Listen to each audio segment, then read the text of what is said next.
Why you should stop using I am affirmations and do this instead. All right. So I want to reveal something to you, a trick about how your mind works.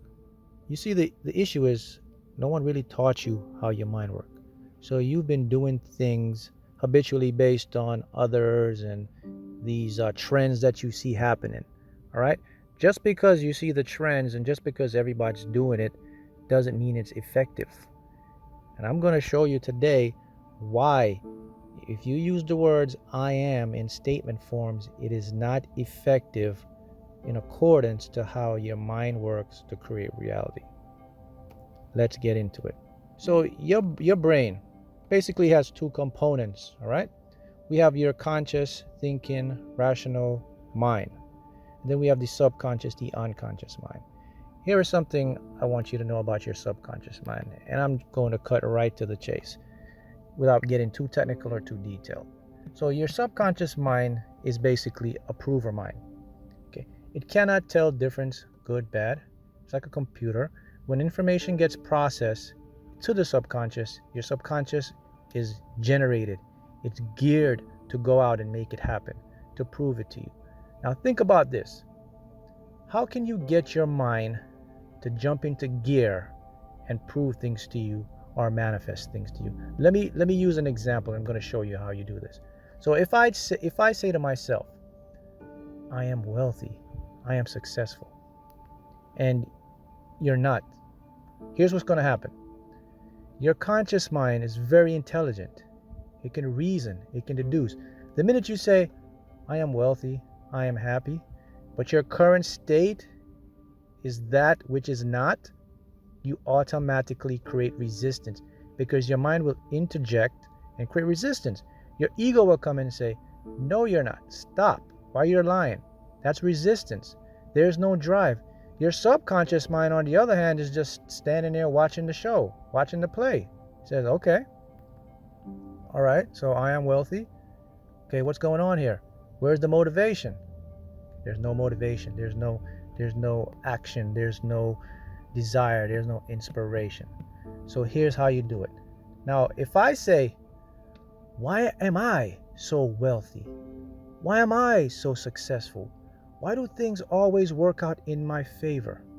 I put these in a question format known as affirmations.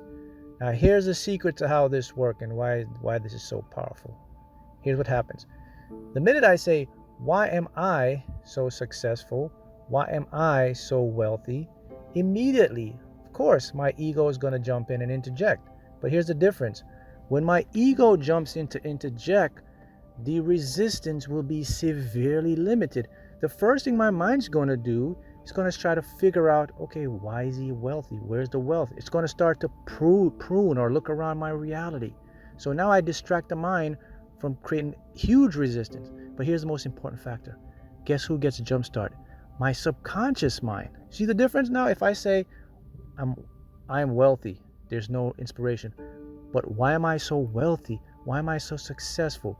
My subconscious mind now jumps into action because it's the prover mind. It has to prove to me that I am what I just interject.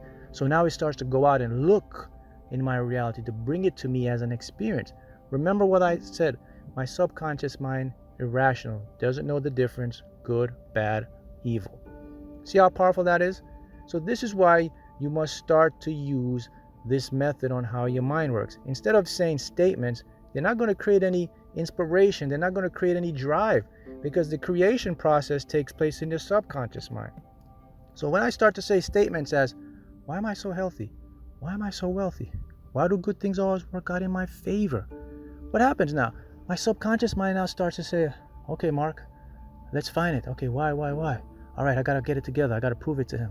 Let me go out and show him this. Let me go out and show him that as an experience. My conscious mind, on the other hand, now will start to do the same thing, but it does it in a different, limited fashion. It'll start to look around, and when it finds it can't help me, it says, hey, man, I can't see any reason why you're wealthy, you're healthy, or you're this.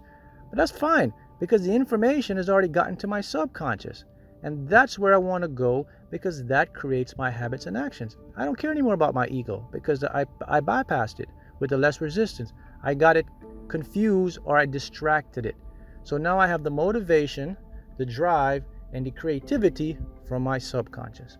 So this is why you must stop using these things in statements. The only way you should use the I ams is if you have your mind programmed correctly, where you are experiencing the things you are I am for. I am wealthy. The wealth is in your life. I am successful. The success is in your life. If you're not experiencing them right now, you have to put them in a question format to generate it so it can get into your life to become that experience. This is the only time you should use the I am. This is very important. This is very profound because it's how your mind works. No one taught you this. No one showed you this. But your mind generates through action or inspiration. You have to give it a drive. That curiosity will drive the mind. It's an intention. It's a desire. See how it works? Great.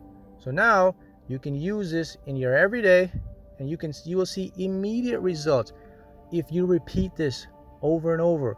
Get it ingrained in the subconscious. Remember, the subconscious doesn't like change, so it will resist a little bit, but that act of repetition will loosen it up and it will start to imply it. That's the only secret. That's the missing link. You start doing this, you'll start to see results.